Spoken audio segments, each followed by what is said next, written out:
sendiri yang mengatakan diri sebagai terapi asap kretek rempah dengan berbagai nama.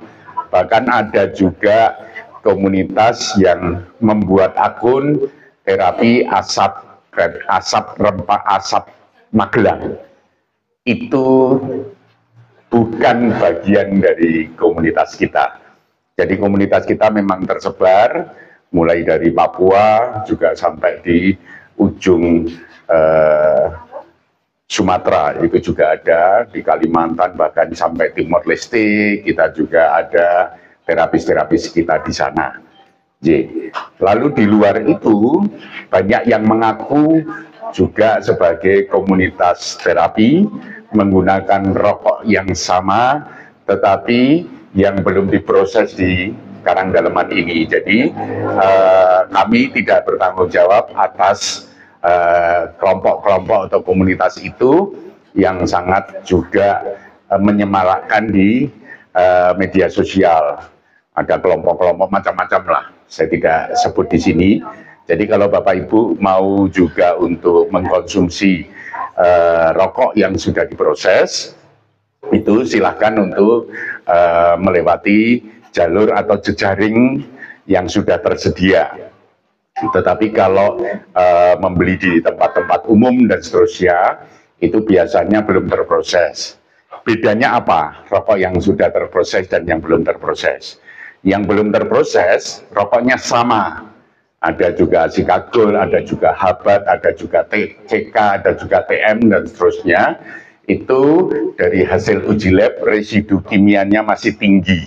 Ada 70% residu kimianya. Jadi ada kandungan nitrogennya 5%, ada TSNA-nya 35%, ada beta AP atau residu dari pupuk kimia ada 20%, ada residu dari pestisida 10%, juga residu-residu lain berkaitan dengan nikotin, dengan eugenolnya, dan seterusnya.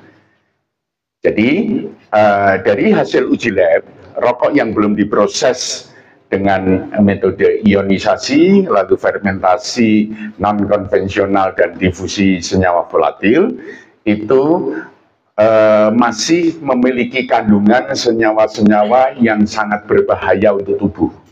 Kandungannya ada gas karbon monoksida, ada hidrogen sianida, ada kadmium, ada benzena, ada fenol, ada formaldehida, ada amonia, ada arsenik, dan ada metanol. Ada juga banyak orang yang datang di sini dan komplain kepada saya, karena setelah konsumsi rokok ini dengan cara komunitas Magelang, yaitu dengan cara sedot jeruk, ternyata 3 bulan mengalami masalah dengan paru-paru, ada flek di paru-paru. Jadi harus mengikuti pengobatan selama sekian waktu, dan ketika datang di sini komplain ke saya, karena dia mengikuti metode konsumsi dengan sedot jeruk, tapi ternyata efeknya paru-parunya bermasalah. Jadi kalau saya biasa dikomplain gitu, pertanyaan saya balik saya adalah, Bapak belinya di mana? Ketika belinya di online atau belinya di tempat-tempat yang tidak di jalur jejaring kita, maka wajar itu kemudian flek di paru-paru atau menimbulkan persoalan-persoalan, itu wajar. Kenapa wajar? Karena 70% kimia. Kenapa wajar? Karena ketika nyedot ada arsenik yang disedot, ada gas karbon monoksida yang disedot, ada hidrogen sianida yang disedot, dan seterusnya.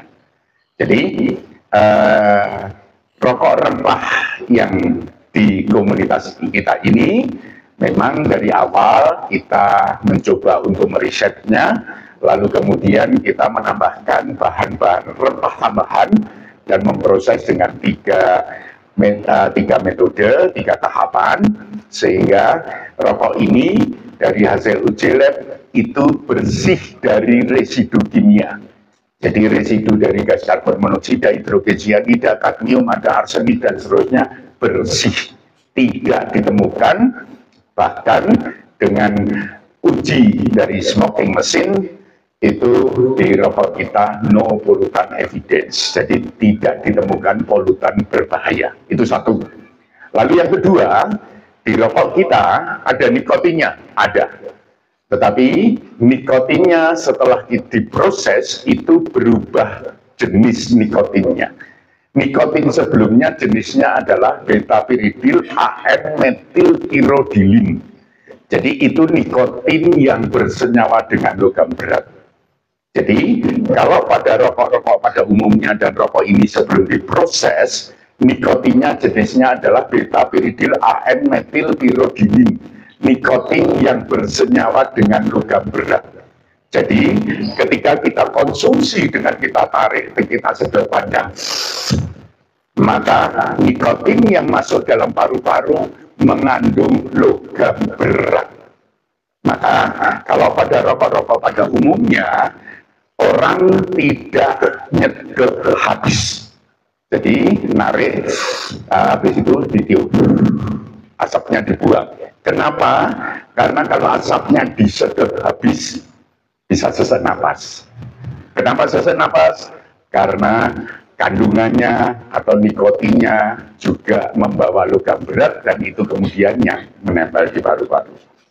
Nikotin rokok kita berubah dari beta-piridil AN-metilpirodilin berubah menjadi neopetadin atau menjadi gold nikotin, yaitu nikotin yang justru dibutuhkan oleh tubuh untuk membangun sistem imunitas tubuh.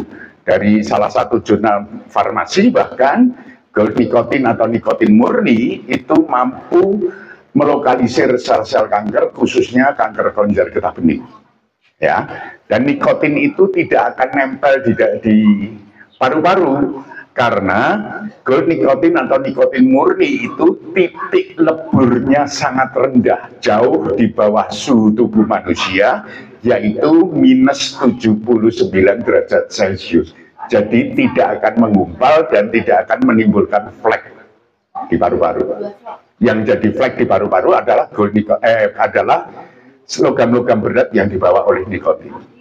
Karena nikotin yang kita konsumsi itu jenisnya gold nikotin atau neopetadin, maka ketika masuk ke dalam tubuh, dia justru mengikat logam berat yang ada di dalam tubuh dan melarutkan. Gusti kula nyuwun